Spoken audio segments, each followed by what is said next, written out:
2001 లో స్టార్ట్ అయిన ఈ బిగ్ బజార్ రోజుకి 30 కోట్లు సంపాదించేవారు. వీళ్ళ ఫస్ట్ స్టోర్ ఓపెన్ చేసిన రోజు ఆ క్రౌడ్ ని కంట్రోల్ చేయలేక ముంబై పోలీసులు కూడా షాక్ అయ్యారు. అండ్ మన ఇండియాలోనే అతి తక్కువ సమయంలో ఎక్కువ గ్రాసరీ స్టోర్స్ పెట్టిన కంపెనీ ఏదైనా ఉందా అంటే అది బిగ్ బజార్ అనే చెప్పాలి. బట్ 2025 కి ఈ కంపెనీ లేనే లేదు. అదే సమయంలో 2002 అంటే ఒక్క సంవత్సరం లేటుగా వచ్చిన ఈ డిమార్ట్ కంపెనీ చాలా సింపుల్ గా ఎంటర్ అయింది. వీళ్ళ ఫస్ట్ స్టోర్ ఓపెన్ చేసినప్పుడు ఈ బిగ్ బజార్ కి అయినట్టు ఎటువంటి క్రౌడ్ లేదు. కానీ ఇప్పుడు 415కి పైగానే స్టోర్స్ ఉన్నాయి. అండ్ ఈ కంపెనీ బిగ్ బజార్ కంటే డబుల్ త్రిబుల్ ఇంకా ఎక్కువగానే రెవెన్యూ జనరేట్ చేస్తుంది. బిగ్ బజార్ అసలైన బిజినెస్ ఏంటి, స్ట్రాటజీస్ ఏంటి, వాళ్ళు చేసిన మిస్టేక్స్ ఏంటి, బిగ్ బజార్ నే వెనక నెట్టి ఇప్పుడు నెంబర్ 1 పొజిషన్ లో ఉన్న ఈ డిమార్ట్ చేస్తున్న బిజినెస్ ఏంటో కూడా ఈ వీడియోలో మాట్లాడుకుందాం. అండ్ వీళ్ళ స్ట్రాటజీస్ అండ్ గ్రోత్ గురించి కూడా డీటెయిల్డ్ గా తెలుసుకుందాం. డిమార్ట్ అండ్ బిగ్ బజార్ కి ఒక ఇంట్రెస్టింగ్ కంపారిజన్ కూడా ఉంది. అది మీరు అస్సలు మిస్ అవ్వకండి.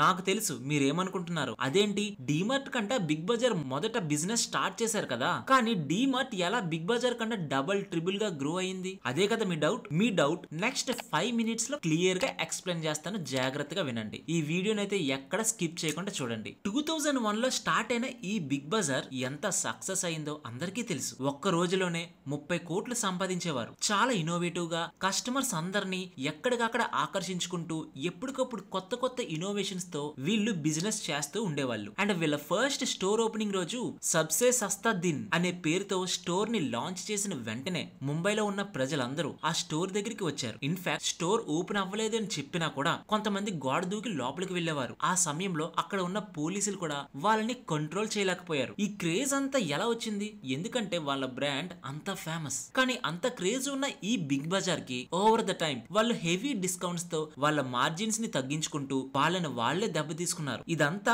కాయిన్ కి ఒక సైడ్ మాత్రమే. కాయిన్ కి మరొక పక్క చూస్తే కేవలం 1 ఇయర్ లేట్ గా స్టార్ట్ అయిన ఈ డిమార్ట్ కంపెనీ మాత్రం కూల్ అండ్ స్టడీగా డిసిప్లైన్ గా బిజినెస్ చేస్తూ ఉండేది. ఎటువంటి ప్రమోషన్స్ లేవు, ఎటువంటి అడ్వర్టైజ్మెంట్స్ లేవు. అండ్ మరీ ముఖ్యంగా బిగ్ బజార్ లాగా ఎటువంటి ఫ్లాషీ బిల్డింగ్స్ కూడా లేవు. ఇవన్నీ లేకుండా ఈ కంపెనీ ఎలా బిజినెస్ చేస్తుంది? వీళ్ళ రెవెన్యూ మోడల్ దగ్గరికి వస్తే ఫస్ట్ ఈ 2 కంపెనీస్ ఎక్కడ నుంచి మనీ సంపాదిస్తారో చూద్దాం.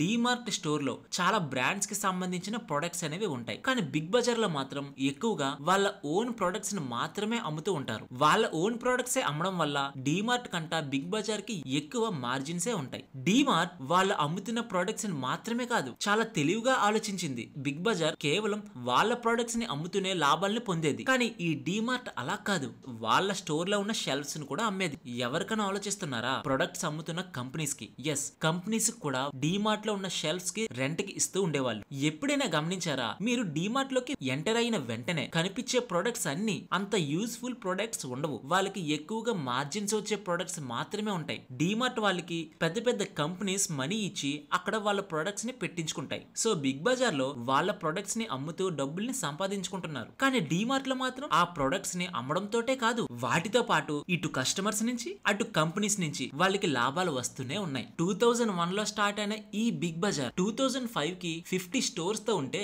డిమార్ట్ మాత్రం కేవలం ఒక్క స్టోర్ తో మాత్రమే ఉంది. 2010 కి బిగ్ బజార్ కి 133 స్టోర్స్, డిమార్ట్ కి 29 స్టోర్స్. 2015 కి Big Bazaar 250 stores, DMart 110 stores తోటే ఉంది. కంపెనీ స్టార్ట్ చేసిన 15 ఏళ్లలోనే ఈ బిగ్ బజార్ 200 స్టోర్స్ తో కలిగి ఉన్నది. కానీ ఈ డిమార్ట్ మాత్రం వాళ్ళ స్టోర్స్ లో సగం స్టోర్స్ దగ్గరికి కూడా రాలేదు. సరే గానీ ఎవరెవరికి ఎన్ని స్టోర్స్ ఉన్నాయో మాట్లాడుకున్నాం కదా, వాళ్ళ స్టోర్స్ గురించి కంపేర్ చేసుకున్నాం కాబట్టి వాళ్ళ ప్రాఫిట్స్ ని కూడా కంపేర్ చేసుకోవాలి కదా. నేను మీకు చాలా సింపుల్ గా ఎక్స్ప్లెయిన్ చేయడం కోసం వాళ్ళిద్దరి దగ్గర ఉన్న స్టోర్స్ ని, ఎవరెవరికి ఎన్ని స్టోర్స్ ఉన్నాయో ఆ స్టోర్స్ ని ఒక ఏరియాగా క్యాలిక్యులేట్ చేశాను. డిమార్ట్ లో ఉన్న అన్ని స్టోర్స్ ని యాడ్ చేసి ఒక్క స్క్వేర్ ఫీట్ కి ఎంత లాభం వస్తుందని చూస్తే వాళ్ళకి 34,000 రూపీస్ వస్తున్నాయి. కానీ అదే బిగ్ బజార్ కి డిమార్ట్ కు వస్తున్న సగం కూడా రాలేదు. కేవలం 10,000 నుంచి 12,000 మాత్రమే ఒక్క స్క్వేర్ ఫీట్ కి లాభం వస్తుంది. అంటేనే అర్థం చేసుకోండి, బిగ్ బజార్ కి ఎక్కువ స్టోర్స్ ఉన్నప్పటికీ బిగ్ బజార్ కంటా డిమార్ట్ కి ఎక్కువ లాభాలు వస్తున్నాయి. వీళ్ళ స్ట్రాటజీస్ గురించి చెప్పే ముందు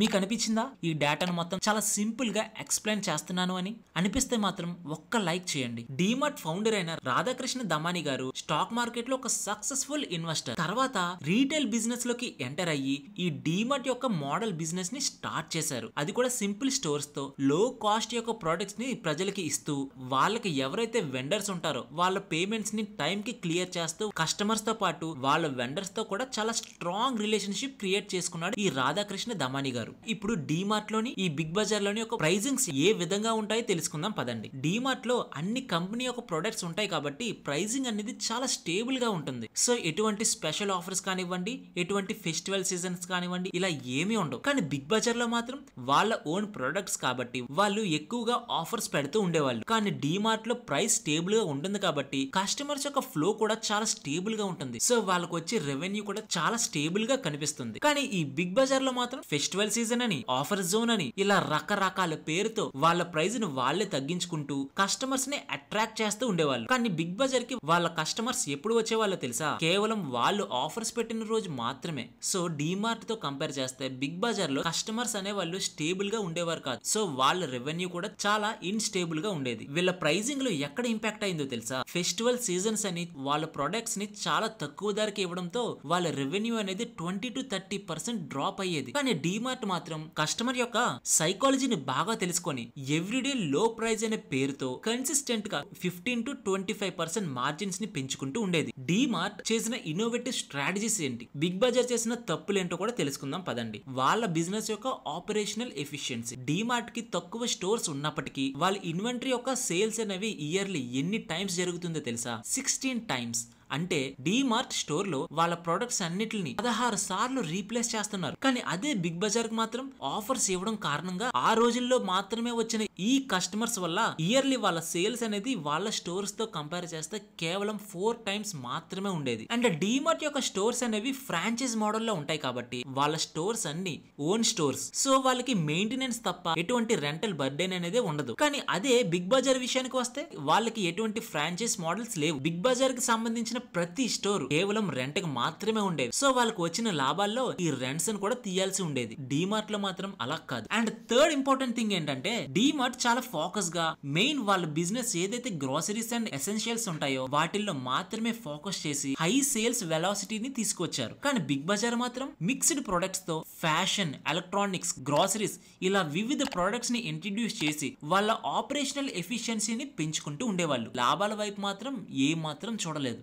డీమార్ట్ స్టోర్ లో ఎటువంటి ఫ్లాషీ గ్లాసెస్ కానివ్వండి, ఎటువంటి అడ్వర్టైజ్మెంట్స్ ఉండవు. అండ్ వాటితో పాటు ఎక్స్పెన్సివ్ ప్రొడక్ట్స్ లైక్ ఎలక్ట్రానిక్స్ వంటివి ఏమీ ఉండవు. సో వాళ్ళ మెయింటెనెన్స్ అనేది చాలా తక్కువగా ఉంటుంది. కానీ బిగ్ బజార్ లో మాత్రం వాళ్ళ ప్రొడక్ట్స్ ఏవైతే ఉన్నాయో అవన్నీ చాలా మిక్స్డ్ ప్రొడక్ట్స్. ఎలక్ట్రానిక్స్ వంటి ఎక్విప్మెంట్స్ ఎప్పుడైతే ఒక స్టోర్ లో ఉంటాయో వాటికి ఎక్కువ మెయింటెనెన్స్ జరుగుతుంది. వాళ్ళకి సేల్స్ అయినా అవ్వకపోయినా వాళ్ళ మెయింటెనెన్స్ కాస్ట్ మాత్రం రోజు రోజుకి పెరుగుతూనే ఉండేది. వీటన్నిటిని కంపేర్ చేసాం కదా. ఒక రియల్ ఎగ్జాంపుల్ ఏదైనా ఉందా అంటే కోవిడ్-19. కోవిడ్ వచ్చినప్పుడు బిగ్ బజార్ స్టోర్స్ అన్ని క్లోజ్ అయ్యాయి. వాళ్ళకి బిజినెస్ అవ్వనప్పటికీ వాళ్ళ రెంట్స్ అనేవి చాలా ఎక్కువగా అవ్వాయి. దాదాపుగా 3,000 కోట్ల నష్టాన్నే చూసారు. కానీ డీమార్ట్ మాత్రం వాళ్ళ దగ్గర ఉన్న అన్ని వాళ్ళ ఓన్ స్టోర్సే కాబట్టి కోవిడ్ వంటి టఫ్ సిచ్యువేషన్స్ లో కూడా వాళ్ళు చాలా క్విక్ గా రికవరీ అయ్యారు. బిగ్ బజార్ మాత్రం ఎటువంటి రికవరీ లేకుండా ఆఖరికి బ్యాంక్రప్సీ అయ్యింది. ఓకే, డీమార్ట్ ఇంత సక్సెస్ అయింది కదా, వాళ్ళ ఇంట్రెస్టింగ్ స్ట్రాటజీస్ ఏంటి? ఫస్ట్ వాళ్ళ స్ట్రాటజీస్ లో నాకు నచ్చింది ఏంటంటే షెల్ఫ్ రెంట్. వాళ్ళ ప్రొడక్ట్స్ ఏవైతే అమ్ముతున్నారో ఆ షెల్ఫ్స్ ని కూడా రెంట్ కి ఇస్తున్నారు చూడండి.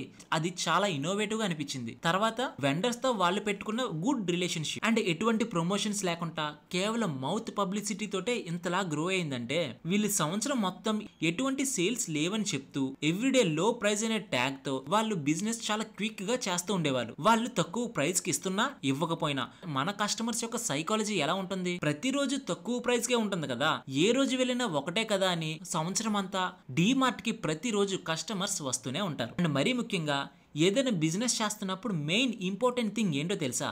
ఏ బిజినెస్ దగ్గర అయితే ఎక్కువ క్యాష్ ఫ్లో ఉంటుందో వాళ్ళు స్టేబుల్ గా గ్రో అవుతూ ఓవర్ ద పీరియడ్ వాళ్ళు మంచి లాభాలని పొందుతారు. ఈ అన్ని స్ట్రాటజీస్ వల్ల డీమార్ట్ కస్టమర్ సాటిస్ఫాక్షన్ 80% ఉండేది. ప్రతి సంవత్సరం వర్డ్ టు మౌత్ పెరుగుతూ డీమార్ట్ అంటే తెలియని వాళ్ళకు కూడా తెలిపేలా మనమే చేస్తున్నాం. అది కూడా డీమార్ట్ కంపెనీ ప్రమోషన్స్ మీద రూపాయి ఖర్చు పెట్టకుండా. బిజినెస్ లో ఎవరైనా గెలిచారు అంటే వాళ్ళ గురించి అందరమే మాట్లాడుకుంటాం. కానీ ఓడిపోయిన వాళ్ళ దగ్గర తెలుసుకుంటేనే కదా అసలైన మిస్టేక్స్ తెలుస్తాయి. ఇప్పుడు బిగ్ బజార్ మిస్టేక్స్ గురించి తెలుసుకుందాం. చాలా ర్యాపిడ్ గా గ్రో అవుదామని అనుకున్నది.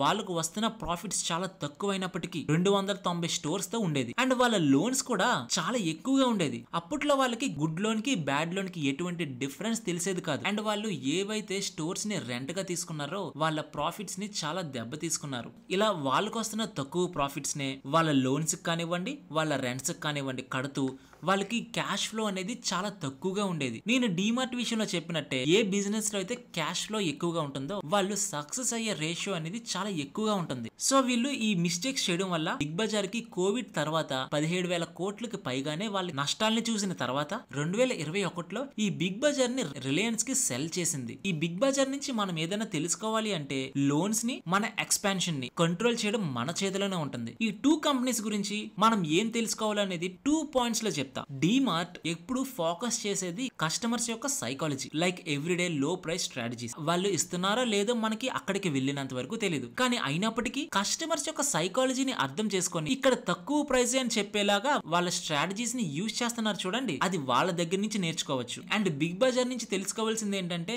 ఎప్పుడైతే మనం బిజినెస్ ని ఎక్స్పాండ్ చేద్దాం అనుకుంటామో వాటిపైన చాలా యాక్యురేట్ గా ప్రిడిక్ట్ చేయాలి. లైక్ మన cash flows, loans, rents, operational efficiencies ఇవన్నీ ఎక్స్పాండ్ చేసినప్పుడు ఏ విధంగా చేంజ్ అవుతాయి అని అనలైజ్ చేసి మాత్రమే ఏ బిజినెస్ లో అయినా ఎంటర్ అవ్వాలి. మీకు గానీ ఈ వీడియో నచ్చినట్లయితే జస్ట్ ఒక లైక్ చేయండి, మన ఛానల్ ని సబ్స్క్రైబ్ చేయడం మర్చిపోకండి. మరొక బిజినెస్ ఇంట్రెస్టింగ్ వీడియోతో వస్తాను. Thank you.